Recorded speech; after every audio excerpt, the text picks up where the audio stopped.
America Israel विरुद्ध Iran हे जे युद्ध आहे ते गेल्या 2 ते 3 दिवसांपासून सुरू आहे आणि त्याचा फटका जो आहे तो आता थेट भारतातील महाराष्ट्रातल्या शेतकऱ्यांना सुद्धा बसताना पाहायला मिळतं।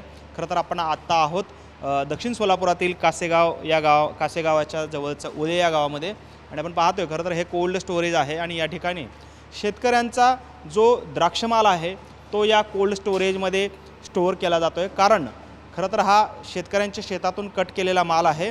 मात्र आता जे एक्सपोर्ट होत होते ती एक्सपोर्ट जे आहे ते थांबल्यामुळे या ठिकाणी ह्या मालावर त्याचा फटका जो आहे तो बसलेला आपल्याला पाहायला मिळतो। त्यामुळे शेतकऱ्यांचा आणि त्याचबरोबरीने आसपासच्या या सगळ्या प्रक्रिया किंवा कोल्ड स्टोरेज उद्योगावर मोठा फटका जो आहे तो त्याचा बसलेला पाहायला मिळतो। आपल्यासोबत या कंपनीचे मॅनेजर आहेत। काय नक्की साधारण या युद्धाचा परिणाम तुमच्या ह्या व्यवसायावर झालेला आहे आणि शेतकऱ्यांच्या मालावर झालेला आहे, कशा पद्धतीचा आणि किती प्रमाणात झालेला आहे?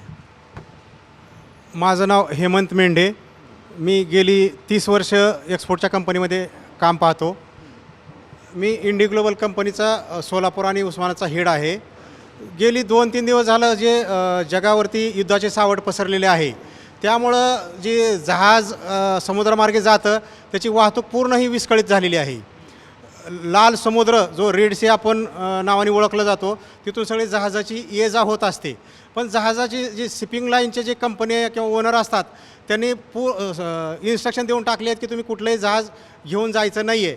त्यामुळं पूर्ण जी कंटेनरची वाहतूक होती ती पूर्णपणे विस्कळीत झालेली आहे आणि जो माल आम्ही हार्वेस्ट करून आणलेला कोल्ड स्टोरेजमध्ये आहे तो आहे तसा पडून आहे। कारण कंटेनर मिळत नाही आहे।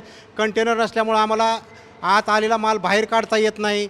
जवळपास 100 टन माल आपल्या कोल्ड स्टोरेजमध्ये पडून आहे आणि जवळपास 300 ते 400 टन शेतामध्ये पण माल हा बुक केलेला आहे। कारण हा 100 टन जोपर्यंत माल बाहेर जात नाही तोपर्यंत शेतावरचा माल आम्ही हार्वेस्ट करू शकत नाही। त्यामुळं लेबर बसून आहेत, टेम्पो बसून आहेत आणि दररोज आमचं जवळपास 40 ते 50 हजार रुपयाचं नुकसान आहे। त्याबरोबरच हा 100 टन माल पण जर वेळेवर नाही गेला तर हा पण माल खराब होणार आहे। दिवसेंदिवस ह्याची शेल्फ लाईफ कमी होत जाते जेणेकरून हा माल आम्हाला लोकलमध्ये विकावा लागणार आहे। हे फार मोठं नुकसान ह्या युद्धामुळं झालेलं आहे। साधारण कोणकोणत्या क्षेत्रातला हा तुमच्या इकडे माल येतो आणि शेतकऱ्यांना मग कशा पद्धतीने याचा लॉस सहन करावा लागेल किंवा काय परिस्थिती आहे त्याच्यामुळे काय फटका बसणार?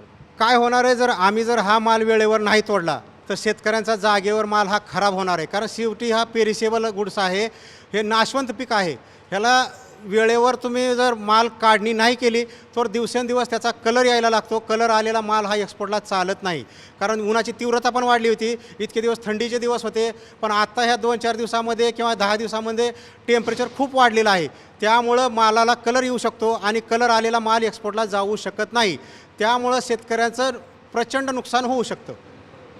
काही शेतकरी आहेत की ज्यांचा माल त्यांनी या ठिकाणी घातलेला आहे।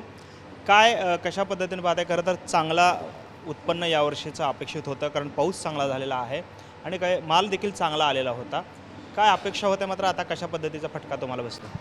खरं तर शेतकऱ्यांच्यावर हे दुहेरी संकट म्हणावं लागेल। कारण मागं जो पाऊस झालेला होता तो पाऊस खरं तर समाधानकारक होता, परंतु पावसामुळं द्राक्ष बागांच्या उत्पादनामध्ये घट झाली होती आणि त्या घटीमुळंच केवळ म्हणजे शेतकऱ्यांना यावर्षी चांगले दर मिळणं एक अपेक्षित होतं।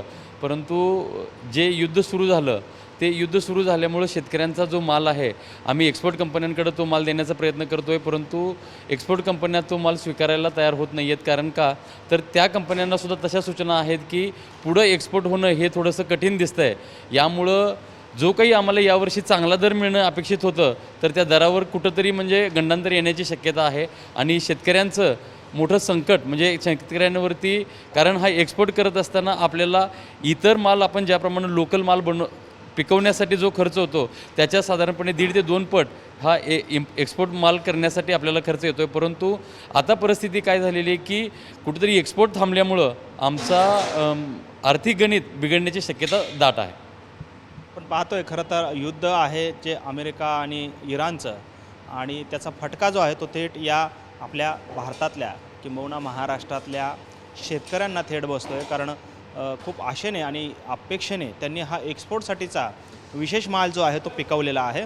मात्र आता तो एक्सपोर्ट होण्यापासून वंचित राहतोय की काय अशी दाट शक्यता या युद्धाच्या सगळ्या परिस्थितीमुळे निर्माण झालेली आपल्याला पाहायला मिळतो आणि त्याचा थेट फटका या सोलापुरातील द्राक्ष उत्पादक शेतकऱ्यांना देखील बसताना आपल्याला पाहायला मिळतं. कॅमेरामन विनोद नाबादकरसह सागर सुरवसे, TV9 मराठी, उदय काशेगाव, सोलापूर.